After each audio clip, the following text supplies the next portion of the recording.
the latest episode of Gallifrey Pirate Radio. This is actually one of our specials we've been doing all year long so far, where we examine each of the Doctors and sort of give you a primer if you are not familiar, especially with the classic Doctors. This month we are talking about the Third Doctor, but before we get any further than that, I am your host, David Beauchamp, and I am joined by Drew Meyer. Angela Pritchett. So, the Third Doctor. The Third Doctor. A very important Doctor. Well, I mean, it can be argued that most of them are fairly important. Yeah, I know. I'm not going to say all of them, but I'm going to say most of them are fairly Well, I mean, important Doctors. A lot of stuff happens I agree. with this Doctor. I would say that this is, I think, arguably the third most important regeneration. Yeah. I mean, because it was, even though there was trepidation between going from Hartnell to Troughton, there was even that much more between Troughton and Pertwee. From what I've read from everything, that this was a make or break. They were not 100% sure that Doctor Who was going to continue after Troughton.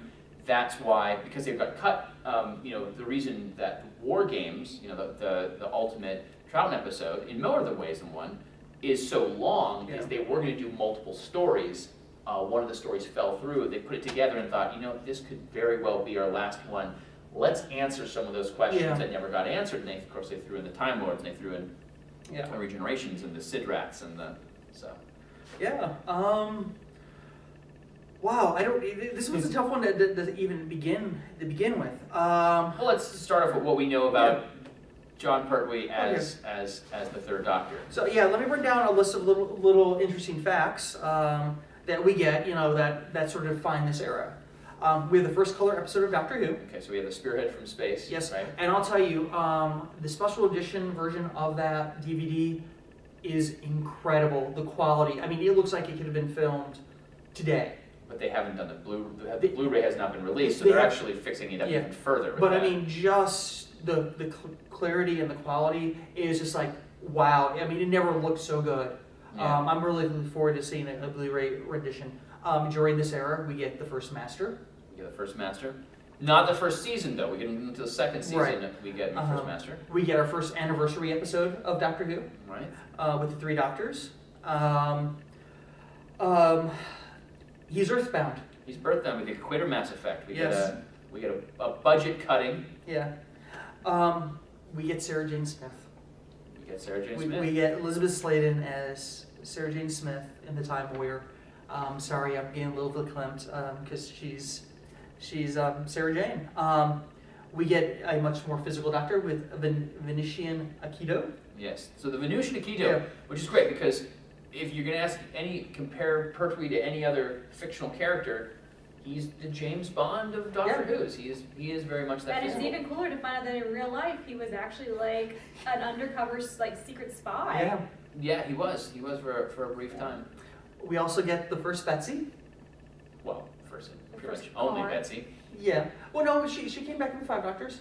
Who had her? Pertwee. And had she changed? No. Wait, didn't she come back in that other? Baker was in it. Baker had her in Robot. But it's still Betsy. Yeah, it's still Betsy. Right. Yeah. Was it It's Betsy? the only Betsy. Yeah. Was it yeah, Betsy but I the mean, one we watched at Mysticon? Yeah, she was. Yes. She was, Well, no, what I'm saying, why first Betsy?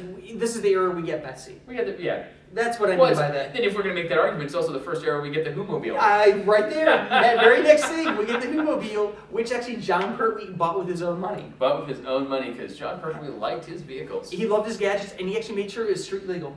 It was street legal, yeah. Unlike Betsy, which Betsy had the wrong license plate. During the filming, they had to put a Who, because one of those horrible things where it's a little too self-referential. We had a similar in the War Machines, where the computer, I think it's Wotan, actually asks for Doctor Who repeatedly. We have the Who-mobile. Betsy with the Who. Is it Who 1 or Who 7 or Who 3? I'm afraid I'm not. I think it was Who 3, if I remember correctly. So the Third Doctor, as we said, was portrayed by Jon Pertwee. He ran as the Doctor from 1970 to 1974. His first appearance was the Spearhead from Space. His last appearance as a regular was The Planet of the Spiders. He appeared in 5 seasons. There were a total of 24 stories with 128 episodes. And yeah, and he 3 companions supposedly, I would argue that he had more. because of unit. Yeah, I would say the Brigadier, Sergeant Bennett, and Captain Yates could be considered companions of this Doctor. I know that it's an unpopular position. While I consider them to be companions, I consider a unit episode to be a unit episode. Now, Modern Undead, I would say the Brigadier is a companion in that episode, in that sense. Yeah. But since unit is unit, I would count it as unit. A companion to me is 1 or 2 people in there. Yeah, but like Brigadier, Benton, and Yates, they all traveled in the TARDIS. Sure. I mean, and that's the thing is, I don't know. I would argue the point that those 3 should be considered, but that's just me. But It's not just you. I think a vast majority of the Whovians would argue that, and I don't know. There's something. I think the Brigadier, yes. Benton Yates, I kind of feel like that's just my thing. Yeah. I'm not going to say they're not companions. I just don't treat them the same way that I feel that other companions are treated. Okay, and since we're on the topic of companions, and we'll start with you. We'll start with Angela. Who would you say is your favorite companion? Out of the technical 3, Sarah Jane. Yeah, and the technical 3 are Liz Shaw, Joe Grant, and Sarah Jane Smith. But if you also want to include, I do love the Brigadier. So it would be kind of like Sarah Jane and the Brigadier out of his. And like whenever I was sitting down deciding this, I was looking at how many they had, and I kind of just picked like my overall favorite because it was only like 3 or 4. And I was kind of like, well, I could say like, oh, I like this one and this one and this one. Wait a minute, that's all of them. So I just kind of sat there and like picked my favorite out of all of them when I was thinking of companions, at least for the 3rd Doctor. For other Doctors, they have tons of them, so. Yeah. Drew, who would be your favorite? Who is not going to pick Sarah Jane Smith based off of this? And here's the strange thing. I like Sarah Jane best when she's with Pertwee, because Sarah Jane, when she first came on, she was a strong, independent woman. She was a reporter. She didn't take any guff from anybody. I mean, her very first appearance in the Time War, she accuses the Doctor of essentially being the bad guy, and she thinks she's the hero of the story. And then when she was with Baker, they kind of mellowed her out. She became kind of this weird, kind of childlike. I mean, she's still an amazing companion. Don't get me wrong. She's obviously pretty much everyone's favorite. That being said, I think there's a lot to be said for Liz Shaw as the first assistant. Yeah. Because she wasn't really a companion, because when you're earthbound and you're not really traveling in the TARDIS, that's one of the things that we consider as part of being a companion. You've traveled with the TARDIS. She was the first companion who has, I would maybe argue against with Ian and Barbara, who was as equally as smart. Yeah. This, we have a more human Doctor. The Doctor really was almost like a James Bond-like character, instead of being this almost omnipotent chess player. We've got the original Hartnell Doctor is really kind of knows what's going on. Troughton maybe didn't know what was going on, but certainly had a plan if he wasn't telling everybody. Yeah. With Pertwee, he was more of a man of action, a man of like most definitely. And with this, he's also a man of science. They really stress the science. And a spiffy dresser. And a spiffy. I like the way he dresses. Yeah. Because here's the thing. No other Doctor is going to put on those outfits. I could totally walk around in a velour coat all day. Yeah. No other Doctor is going to wear what he dresses and get away with it. He owned it. He owned that. And the funny thing is he hated the science aspect of the show. He hated the technobabble. Right, he's the one who, of course, gave us the fantastic word reverse the polarity of the neutron flow. Yeah. With his catchphrase. Yeah. Well, it wasn't a catchphrase. It was, hey, I'm not willing to say the rest of those lines. Please, can we just say, we have to reverse the polarity of the neutron flow, and get that in there. This has this is also the season of Barry Letts, which is, I love it. This is. I mean, I love every aspect of the first 4 Doctors. I mean, I have almost nothing to say but fantastic things about the first 4 Doctors run. And then we get to later ones, I have my problems. But I think they did a great job creating a unique characterization that was very much the Doctor, but very different from Hartnell and very different from Troughton. And I apologize, I went on a rant there. Oh, so no, please. no, it's fine. I think this is a good point too. Villain, monster, because we have some, some first appearances in a sense with this Doctor because we lost some of the episodes of the others. Who That are is true. I guess it's the first Doctor we have every episode. We now, do. Now with the release of Mind of Evil later on in the year, and Mind of Evil had just played 2 nights ago at the BFI screening. Yeah. So the first colorization of Mind of Evil that anyone has seen, I have not seen. There's only 2 episodes of Doctor Who that are classic episodes that have been released that I have not seen. And that's Mind of Evil and Ambassadors of Death. So my Pertwee is not finished, which I feel really bad about. I wish I could have seen it before. Okay, so favorite monster / villain out of this out of Pertwee's run. The Master, and not just the Master, the Master. Roger Delgado is the Master. Yeah, I mean, and it was a shame that he died. It is, yes, we could just jump in there and say that. It's a shame he died. Yeah, he's a shame he died because it changed their plans. It did. Yeah. For what was going to happen. And I'm not going to spoil that for you. Or you can go on the internet and find out. Exactly, the They internet. had plenty of fun. Yeah. Go and watch the. And before because there's a ton of stuff I want to rant about the Master, but please, someone else say something. Angela. Well, the Master and dinosaurs. There was a whole episode where there were just dinosaurs that were the bad guys, and then giant spiders. And come on. Though I love the interview about the dinosaurs and the special effects. the company had told them. The company had told them. I'm a pterodactyl. Yeah. The company had told them you will get realistic dinosaurs. I'm a pterodactyl. Raw. They swore up and down it was going to be the Jurassic Park of their day. Raw. And in many ways, it was the Jurassic Park of the day, as there hadn't been anything else. It was the land of the lost. Yeah, but no, I mean, they were told one thing, they got something totally different. And this was also the first time they were really using, green screen with color, which was something that they had. The CSO, the color separation overlay, which was interesting.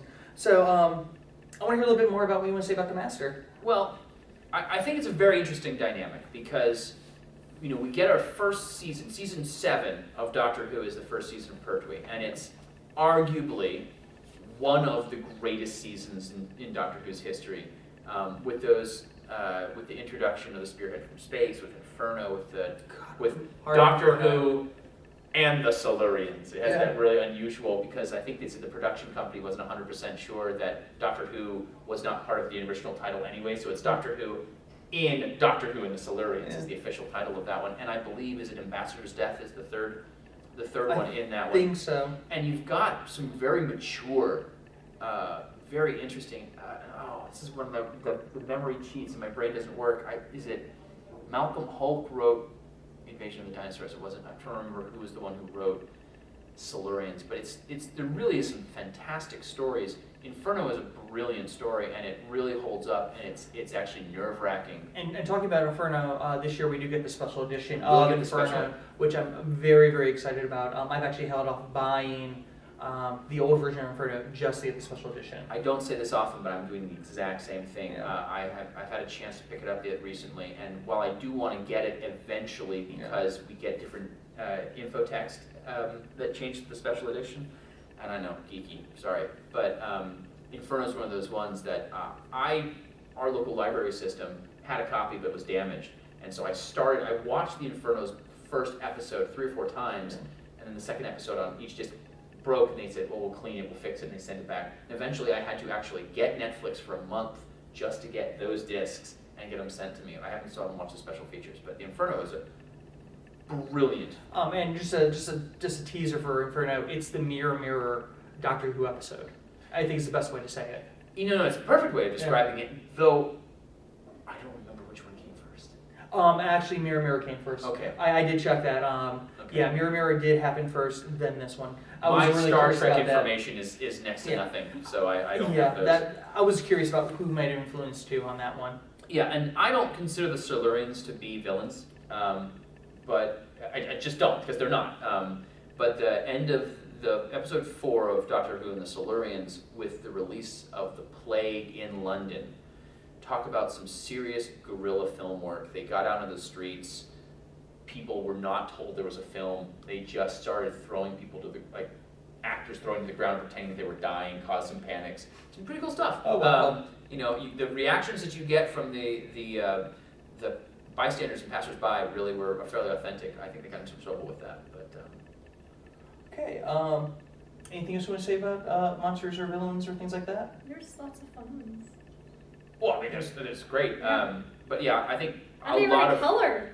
And they were in color, which is really, it changed Doctor Who. It saved it. And with the CSO, or the Color Information Overlay, they really got to do some cool special effects. Yeah. My heart is always going to go to black and white 1960s science fiction. It's one of the reasons I love the Hartnell episode so well. But yeah, they got to do some really weird I don't stuff. think just because of his wardrobe, it would not have been the same if it was black No, and it white. wouldn't have. No, it's true. It Absolutely. it just would not have. I don't know. It just wouldn't have had the same feel. So we want to go with. No, because you guys did something special this time that I did not do. But let's go to our favorite moments. Moments, not Moments. episodes, but not moments. yet moments, because we did moments before. We're gonna get to episodes in a moment. Favorite Pertwee moment? Naked in the shower is a pretty cool one. It's nice to know that the Doctor has tattoos, that he regenerates automatically with tattoos. That's pretty cool. Angela? Oh, well, I wasn't planning on this. So I have to actually think about Just that. give me 1 second. I don't know. Okay. Daisy laid a peanut. I don't know. Like that's something I actually have to sit there and think about because it's I got another one. episodes. It's Okay. been a while. Well, actually, since I haven't said a lot, Is this one of those questions where you already know the answer to the question you're no. asking us? I'm gonna say my favorite moment. All right. My favorite moment, because like I've said before, I grew up on Doctor Who. I can't remember my first episode. I can't remember who my first Doctor is, but I do want to say that quite possibly it was my first Dialect episode was Death of the Daleks. That's a great episode. I absolutely adore that episode because I think it still holds up because I just watched it when it was just released about a year ago now. Yeah. I bought it right away because I remember, like him going through all the challenges and tracing my finger along with his through the maze and stuff like that. I mean, it just brings back my childhood, how much fun Doctor Who was, and that very well could be the first Dialect episode I ever saw. It's just one that stands out to me. It's a good episode. Yeah. I don't know if that would be my top 10 of classic Who I Yeah. would introduce people to. Oh, I don't think so either. But it's a fun adventure. Yeah. He has a lot of adventure. He was a physical doctor, and that's what's great. We haven't really had that. No, exactly, because Hartnell definitely was not, Well, and Troughton I think had more fun with the physical comedy. yeah. He wasn't the man of action that we got with our James Bond Mm-hmm. Doctor, which is something I think they did say that they did want more of a James Bond Doctor because James Bond was doing so well in theaters and things like that. Doing very well in theaters at that point in time. Have you thought of another? Because I have. No, it was very cool to have a doctor that did karate. And I think her favorite moment was actually the dinosaurs. The that whole that pterodactyl hand puppet coming in and just being like and they're like trying not to laugh while they're doing that's is a funny moment. Like I remember just looking at that and just going, what? I saw that one. Did you watch the episode 1 of Invention of the Dinosaurs in color or black and white the first time you saw it?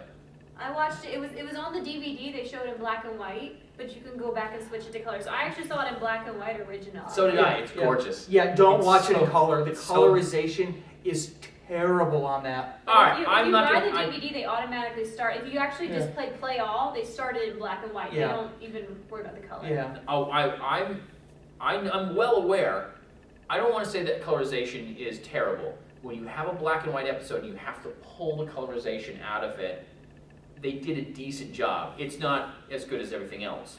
Yeah, but no, I mean, I've seen some. There are some colorizations of, say, Frankenstein, thank you, Turner Network Television, that are far worse. But No, I mean, I've seen some great colorization. I've seen some bad colorization. This falls, in my opinion, towards the bad, because I found the colorization distracting from that episode. Mhm. I'd much rather watch the black and white and then watch the rest in color.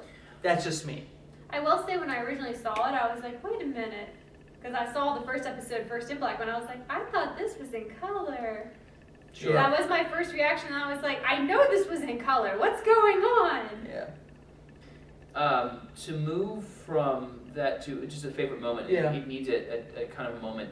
There's a really interesting thing that happened with Pertwee's doctor that was not there with Hartnell and Troughton, and that is the relationship between the doctor and the companions.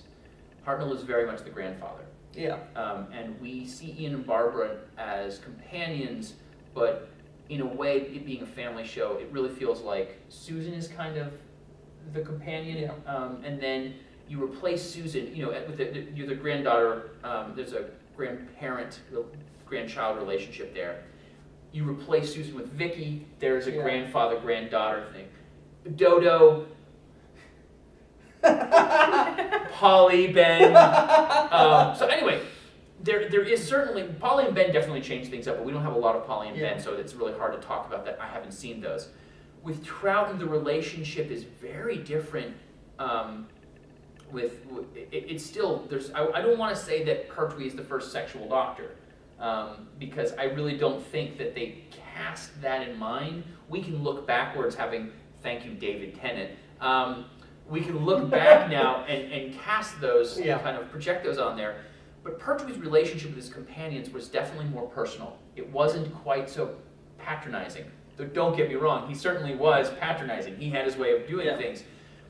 But Liz Shaw leaves, and they don't invite her back, and there's no chance to say goodbye. But when Joe Grant leaves at the end of Green Death, that is a stupendous moment and a real moment for the Doctor, because you can tell that they love each other, not in the will they, won't they, Rose Tennant, Rose 9 kind of a way, but in an actual, there's a serious relationship, and the fact that she wants to leave and be with somebody, and he obviously doesn't want her to go. The end of that is very touching, him driving off into the sunset. I probably shouldn't have said the ending, but it's how it happens is actually really well put together, and one of the few times that I really like the way a companion leaves.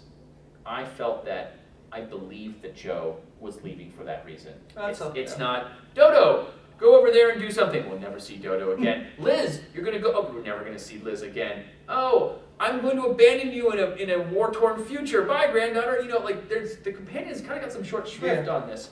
Joe had a good story ending. In regards of how you feel about Joe, and again, we had 3 companions everyone wants to talk about.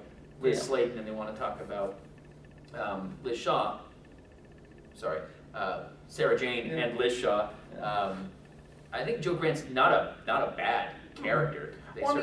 Look at she was the second classic companion they brought back to the modern Who universe, I would say. When they do that, in the Sarah Jane adventures. They did bring the Brigadier back in the Sarah Jane as well. I've got to see some Sarah Jane. But it was really nice to see Joe Grant. Cool. Again, she was. It was really, really touching, and I thought it was great. Bringing two out of the 3, Third Doctor companions together. Another one of my favorite moments has to be when they first introduce Sarah Jane Smith as the reporter, Miss Smith, and he's John Smith.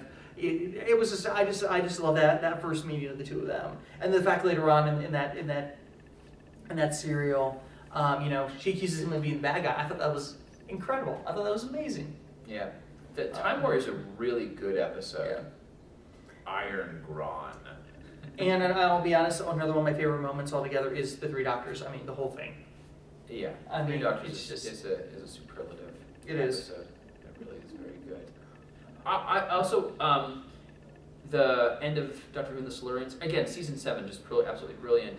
The railing of the 3rd Doctor against the Brigadier for how he treated the Silurians at the end is really excellent, because he was very much anti-establishment, the 3rd Doctor was. Oh, yeah. That was very well touched. Even when he had to try to escape, even with a broken TARDIS, he took it. Yes, it's true. He did not want to stick around. Don't worry, Liz. I'll be right back. Gone. Oh, I'm back. Yeah. He was not pleased. And of course, with the 3 Doctors, he gets his ability to time travel back again. Yeah, I thought that was very neat, and I understand that they did as a cost-cutting effect, but Yeah. I like the idea of the Doctor on Earth. I Yeah. do. I find the idea that our world, you don't have to go to the future, you don't have to go to the past, you don't have to go to another planet Yeah. to find that our reality and our world is a pretty cool and fantastic place. Obviously, they took that from the success of Quatermass, but it's still, it was really well done. Yeah. That first season, again, I cannot stress how much I like that Yeah. that seventh season. So, okay, I know you guys have done something special this time around. In the way of your favorite episodes, you have created top 5 lists, I believe. I did a top 5 list for I think I Berkeley. might have been 4, Okay. because I discounted. So, let's Well, get- mine actually is 6. but Okay, I- let's get your 2 lists out, and we'll start from the bottom up. I don't have them in any kind of order. Okay, then we'll still start from the bottom up. All right. It'll just be easier. Since we'll do all 6 of yours, but we'll start with your first one. Okay. Okay. Inferno. Oh, very great episode. We were just talking about it. I look forward to the special edition on that one. We'll do one more of yours, and then we'll have you guys caught up. All right. Doctor Who and the Silurians. So I've talked about both of those. Quite a bit. Quite a bit. So I don't have Yeah. to say anything more about those. Okay. Okay, well, the Damons, because I Oh. love the costume design and how like just eerie and creepy. Damon's was a great episode, and it was one that was very, very hard to find up until about a 1.5 years ago because the BBC did not want to release it because of the subject matter. I'll be honest. Didn't really like the Damons. See, I still like it. It's, and I don't know. I just enjoyed it. And I think the reason why I liked it as much as I did, it had a real Dark Shadows vibe to it. It did. I'm a big fan of small town Satanism. I really am. I know it sounds a very strange sentence, but there is something about that you don't get in America with the idea of Yeah. the old customs still being alive Yeah. and paganism. I really dig that. I just don't And feel it was. I've seen so many Hammer movies that just kind of Yeah. Well, have that feel to them. And the original like, Wicker Man's one of my favorites. I am a huge Dark Shadows fan, so I didn't grow up with Dark Shadows. I didn't grow up with it either. I watched it on Sci-Fi when they rerun it. Oh man, Reran reran. it. I didn't have sci-fi. And I know it saw was there, and I on know there there's so a. badly. I'm sure I would love it. I'm sure I would love it. And when you got the Demons, I still have no idea how it's pronounced, Demons or Damons.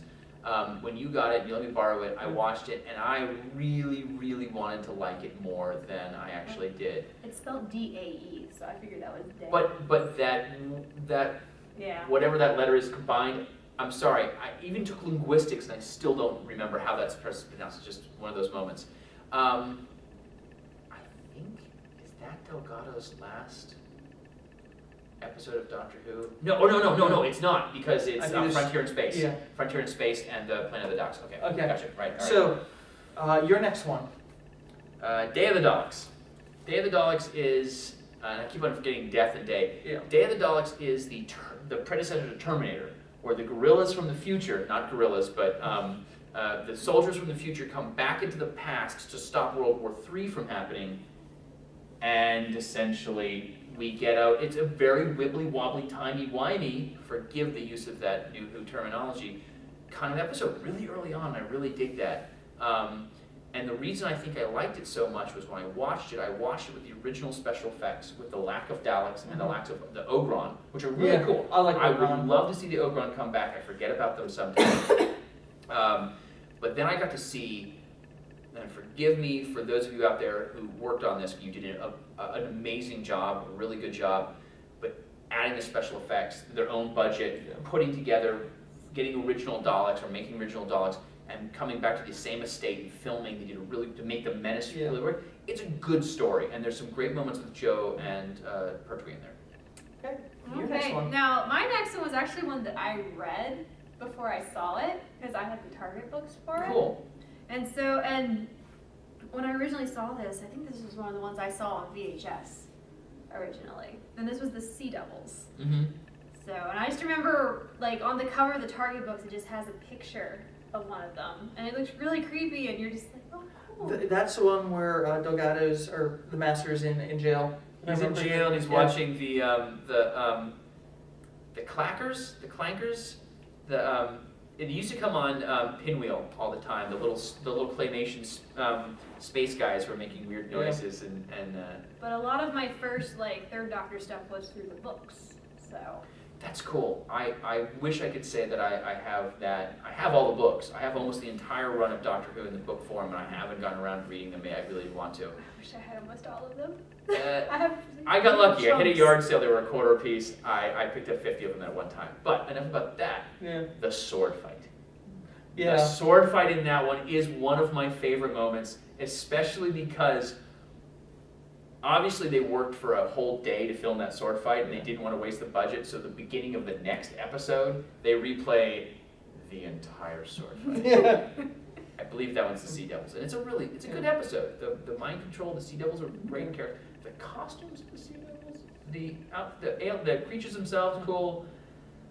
Netting, the netting. It does. I'm just like, okay, we come from the sea. You know what would look great on us? Something that's used to catch us and pull us out of the water. Hey, Steve, nice neon blue netting. You like it? I got it from the bottom of the ocean. Okay, your next one. Time Warrior. Which we've discussed for Sarah Jane. It's where Sontaran. And the first Sontaran. Yeah. Jeremy Bulloch is in it as the Archer. Yeah. And so yeah, no, it's just an all-around good episode. I think if I had to drop one of these, it would. If I had only the top 5, I have 6. Yeah. It would be Time Warrior and Day of the Dog. One of the toss between the two of those. Those was the one I couldn't decide on. That's why I went with 6. They're good episodes. I really do enjoy them though. Okay. Okay, my next one was Planet of the Spiders. Good episode. Those spiders still creep me out. Like, if I ever saw something that big and it was a spider, I would. Well, I mean, it's an important episode because it leads into the Fourth Doctor. It's an interesting episode too, because that was one of those episodes that not only did Barry Letts write it, but he directed it. Oh, did he really? And he wasn't really supposed to. I can't remember how the legality of the BBC is. So you have this real tinge of Buddhism that's in it that that isn't around, or Neo-Buddhism, I guess is to say. You've got, is it Yates comes back after the Invasion of the Dinosaurs. The subplot with Yates is actually really great, and the fact that he comes back to redeem himself, very cool. We have Metabilius 3, which is this. If you think about it, Metabilius 3 I think is mentioned in maybe 4 of the Third Doctor's runs as a planet they always wanted to go to, and you've got him running around with getting the blue crystal. They're bringing the blue crystal back as something really important, and they couldn't have solved it. And of course, the episode-long chase sequence. Yeah. Okay. And creepy spiders. And then, of course, and the regeneration. Yeah. Okay, your next one, which which is, I think, actually my well, it's one of my favorites. Carnival of Monsters. Is that the one where they shrink? Yes. Yes. They're in the Miniscope. Yeah. And which I think is possibly one of the best first episode. Brains just stopped. Help me. Cliffhangers. Ever.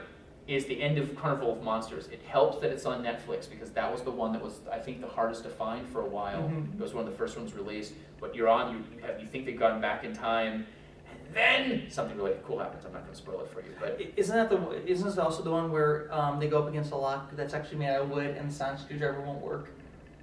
Is that in this one? I don't remember.